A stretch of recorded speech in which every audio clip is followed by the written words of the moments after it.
es muy importante para mejorar la calidad de la educación. ¿Sí le va a meter a fondo este elemento como lo metió en la administración municipal? Sí, claro, y no lo plantearía como una cuestión personal, aunque vaya implícito. Ajá. Porque visto de esa manera yo le diría no, y desde antes también en Siriapa, y luego en el Congreso también nos tocó impulsar una ley que... Ahí no.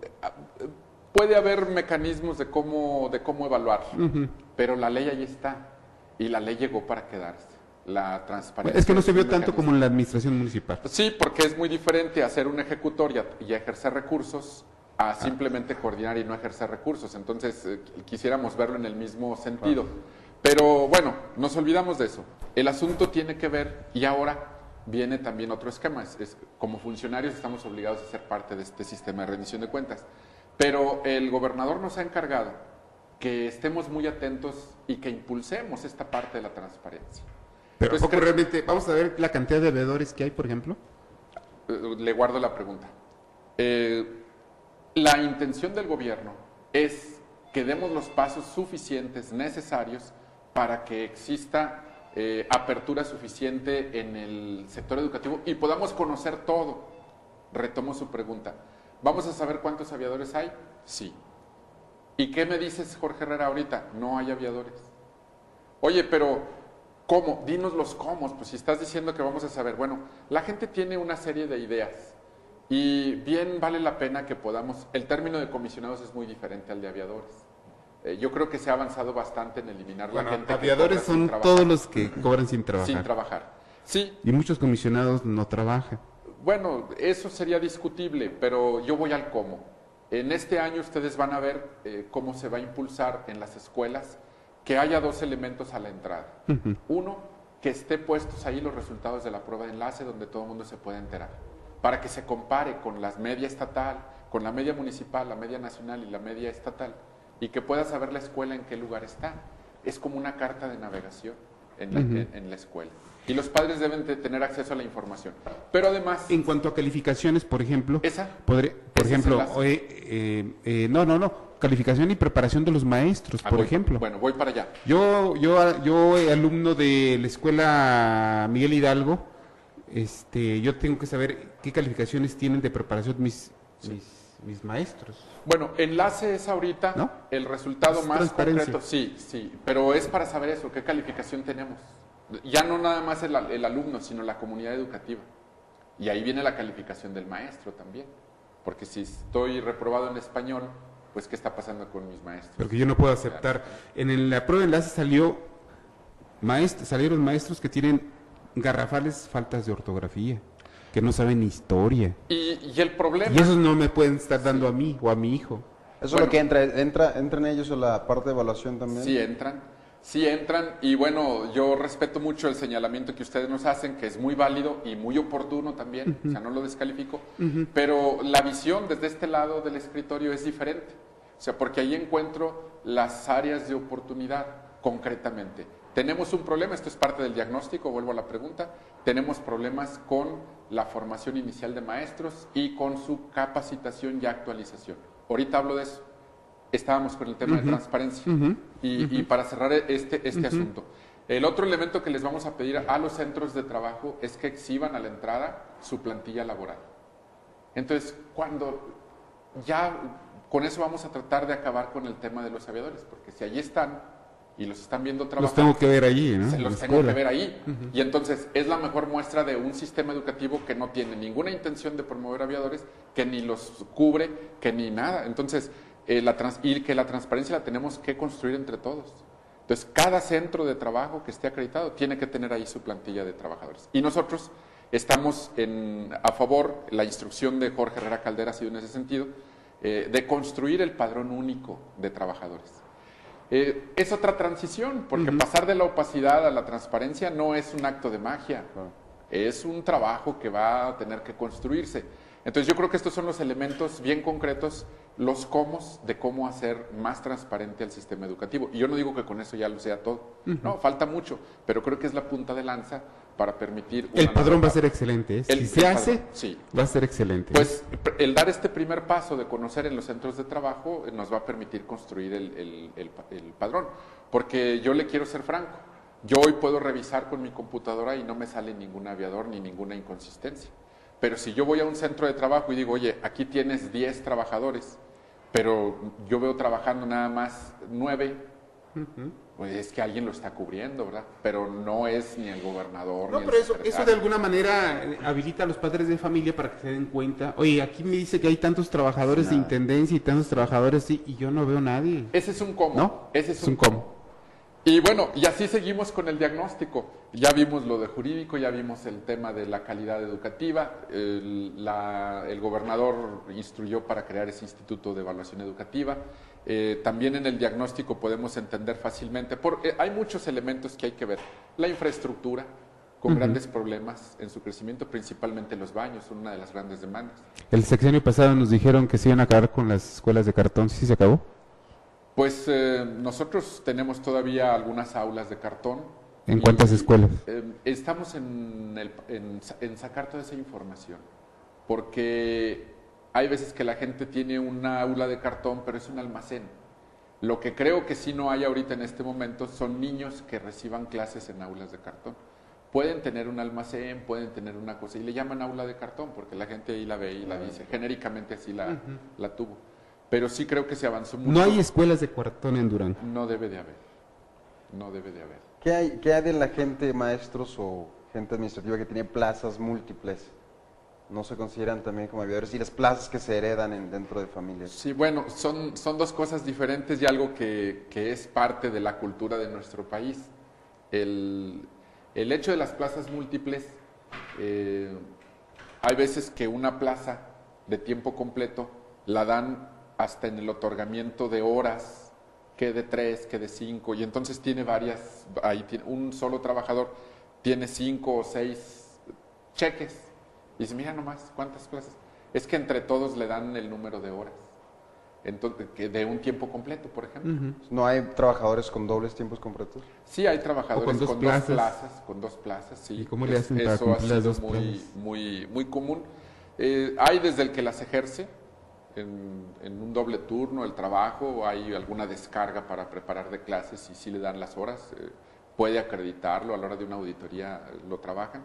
Y hay otros que se han venido estilando cuando, previos a la jubilación, para buscar un mayor estatus, han venido trabajando con la doble plaza. Casi ya es una exigencia sí. Ahí se presenta. Yo creo que todo eso, en la medida que haya mayor transparencia, se va a venir acabando. No hay otra manera de combatirlo. Porque sale muy caro también, ¿no? Y pues sale muy caro. Y sin ver, alguien me podría decir, oye, pero vamos a hablar de lo laboral y de eso. Bueno, así como lo estamos hablando, ese sería el tema. Y me hablaba de doble plazas y el otro tema. Las mismas plazas que se heredan dentro de las familias y que para... Sí, ustedes vieron que a nivel nacional el propio sindicato habló de la imposibilidad de hacer esta práctica. Sin embargo, cuando tenemos años y años de haber venido haciendo esta práctica, pues es bien difícil decir que ya se acabó. Yo creo que se va a ir acabando, poco a poco. Pero también déjenme decirles que me parece injusto que esto se vea únicamente en el sistema educativo estatal. Porque revisen cualquier ámbito de trabajo y en cualquier ámbito de trabajo ahí está también esta parte, ¿verdad? Bueno, pero aquí lo tenemos. A usted le debe interesar el sector educativo. No, bueno, vayan a salud, vayan a esto y es la misma parte, ¿verdad? Es la misma. Lo que yo no quiero es ser demagógico y decir, no, se acabó, ya no hubo, ya no. Yo, al contrario, yo quiero enfocar y decir, oye, es un problema que tenemos en el ámbito laboral. Pero incluso hasta lo podría plantear en lo positivo. Es decir, oye, pues generalmente los hijos quieren ser como el papá y el papá una función le abre los espacios y todo eso. Pero aterrizo en lo que ustedes me están diciendo, el problema educativo, tal y como me lo señalan. Sí, yo creo que con todo y que sea cultural, que no lo estoy justificando, yo sí creo que está mal en materia educativa que la práctica para que un maestro entre a dar clases sea por una cuestión escalafonaria del papá. O sea, no lo podemos permitir, ahí sí estoy de acuerdo. Y ahorita yo les decía en el diagnóstico que teníamos problemas, que detectábamos problemas en la formación inicial y después de sacar al maestro en su capacitación y actualización. Sí. ¿Qué estamos haciendo? Ya entramos haciendo cosas. A mí nadie me puede señalar y yo para poder hablar así tengo que darle las gracias al gobernador porque tampoco lo van a señalar a él. Y para poder meter orden necesitamos que desde arriba venga la voluntad. En las normales de nuestro estado, en este ciclo escolar, no obstante que inició con la administración anterior, la carga de querer entrar fue con este gobierno y no se le abrió espacio a ningún recomendado. Entonces, oye, bueno, pues es que es un mensaje de cómo debemos de trabajar ahora en la formación no entraron inicial. recomendados. No entraron recomendados. Seguro, te dije bueno, que por no. lo menos no entraron recomendados del gobernador ni del secretario. Entonces, bueno, de otros secretarios. No, y... de alguna manera, no, de otro secretario tampoco. Si entraron, si algo hubo, tuvo que haber sido por abajo, no por arriba, porque incluso nosotros no nos dimos cuenta. Pero entonces las comunidades nos pararon Santa María del Oro y nos pararon J. Guadalupe Aguilera y nos mantuvimos en el esquema y lo saben allá. Lo importante es captar a quien, ellos presentaron un examen y lo importante es captar a quien tiene el perfil adecuado para prepararse como maestro. Y esta es una característica, eso no me garantiza que ya tenga mejores maestros, pero es un apretarle tantito a una de las tuerquitas para que las cosas se vayan componiendo. En días pasados, previo a que salieran de vacaciones la gente, nosotros hicimos una reunión con instituciones de educación superior y lanzamos una convocatoria, o dimos a conocer la convocatoria que se lanza desde el gobierno federal para que las instituciones educativas puedan certificar el ofrecimiento, o ofertar programas de actualización y de capacitación para el docente, que deben de ser certificados a nivel nacional. Y si una universidad de aquí, pública o particular, genera uno de los programas porque tenemos un catálogo de calidad y se lo certifica la SEP, pues no solamente lo va a poder dar aquí, sino que a lo mejor lo llaman para que lo dé en Coahuila, o en Chihuahua, o en Sonora, o en Veracruz. Entonces, creo que son acciones que van a ser muy importantes porque ya la actualización no la hacemos nada más entre nosotros mismos, sino que hay un propósito de mejorar la actualización. Entonces, hay diagnóstico, pero hay acciones. En apenas 4 meses las estamos trabajando. Y tiene que ser el cambio. Lo que pasa es que no es de la noche a la mañana. Muy bien. Vamos a nuestro siguiente corte. Al regresar, 2 elementos y cerramos la plática porque usted tiene que ocuparse, me imagino. No, con mucho gusto. La inseguridad, ¿cuánto ha impactado en las escuelas? Es importante hoy que regresamos, si sabe usted la información, cuántos municipios tienen escuelas ausencia en las escuelas por falta de seguridad. Y 2, inevitablemente el asunto político. Claro, con mucho gusto. Sí, regresamos.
Es increíble.